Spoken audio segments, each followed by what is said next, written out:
feeling mo when you heard na magkakaroon ng parang reunion concert ito? Bye-bye. Kailangan pa ba nga?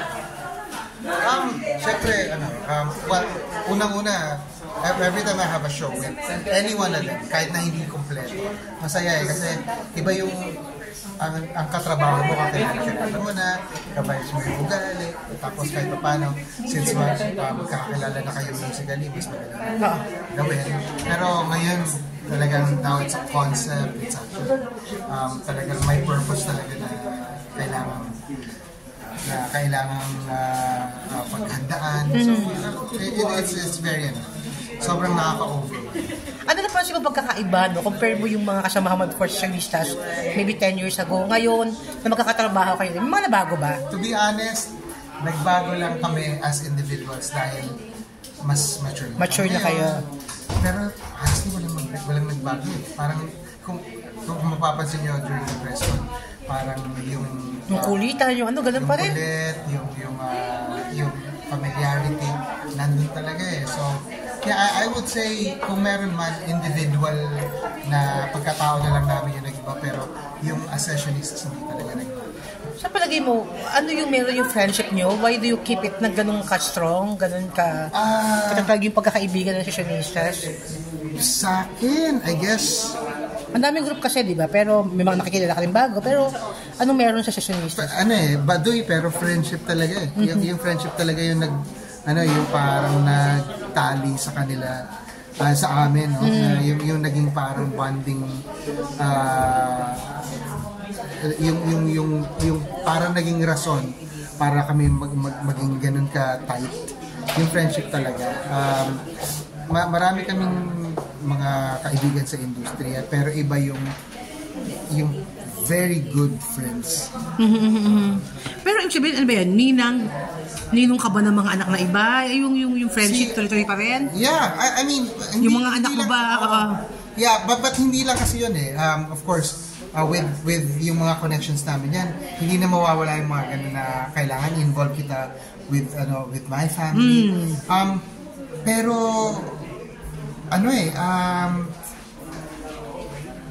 yung involvement namin with each other's personal lives, yun yung parang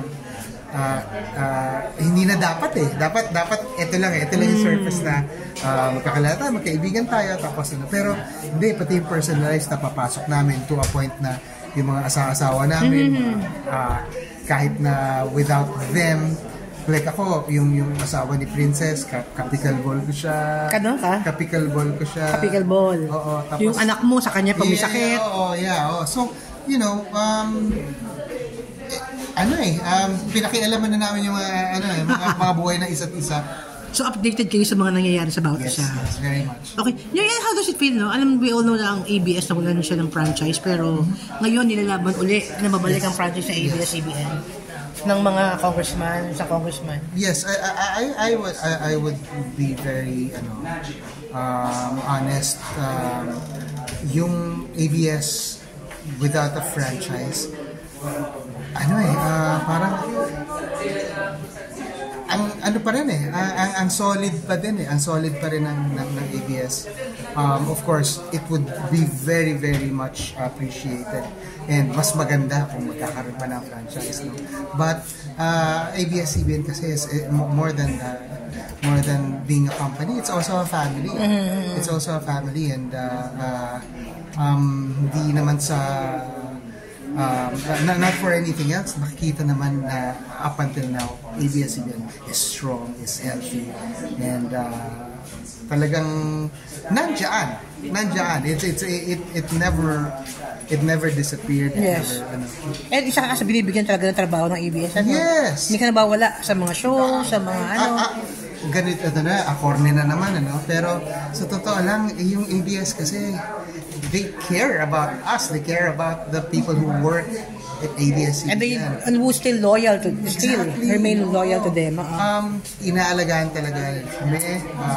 ABS-CBN always cared about kung anong nangyayari sa amin, how they can help us, how, kung ano pa yung magagawa nila para mapalago nila kami as an artist, as people. So yeah, Yeah, nakakaano lang, nakakabilib. More than anything, nakakabilib yung ABS-CBN because despite all of those, they're still there, like, standing strong. May isa lang akong question pa, no? Kasi si Nina is part, natanong na kanina actually, part of Fashionistas.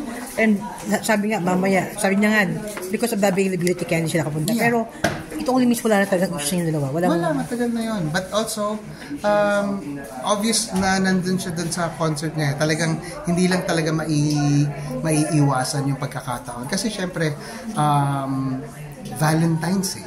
May show siya. Especially for artists like us na ang repertoire is like love, mga love songs, gano'n. Talagang mabili kami talaga pagka ano. Nagkataon lang talaga na at the last moment nag-decide yung Fashionista sa ano gusto niyo. So hindi rin talaga namin na unfortunately na kompleto yung lineup. But we're almost complete. But to make things clear lang, walang issue sa inyo na tapos na yon. Nakapag-usap ba kayo? Yeah, friends. Sabihin, there's nothing anymore to discuss about it kasi wala na yun, matagal. So pagkikita kayo, you say hi to each other? Hi, hello, gano'n. Very civil. Very okay. Very okay. Civil. Pag may nag-offer for a show na kayo okay lang. I have no problem. Yeah. Okay ka doon?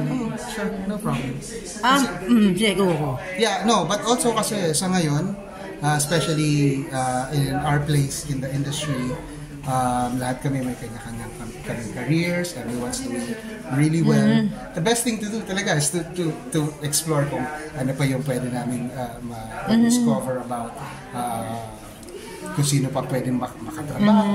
Ganon, bago, luma. So yeah. Okay lang. Your personal life, kamusta pagiging tatay? Pagiging isang... My wife and I and my daughter, we're very much enjoying life right now. Lahat ng blessing na nakukuha namin from work and talagang dinanamnam namin. I can't tell you enough na syempre sa dami-dami ng mga pinagdaanan natin, yung pandemic, and then some very close people died, na napawalay na sa atin. It just more than enough to make us realize na sandali lang ang buhay eh. So kailangan enjoyin talaga. Ilan taon na isa anak mo? Ilan anak mo? 15 right now. Isa lang? Yes. Isa lang. Malaking balak sundan tayo? Well, I mean, off the record, I don't wanna, ayokong istorbohin yung no. But I have a biological daughter kasi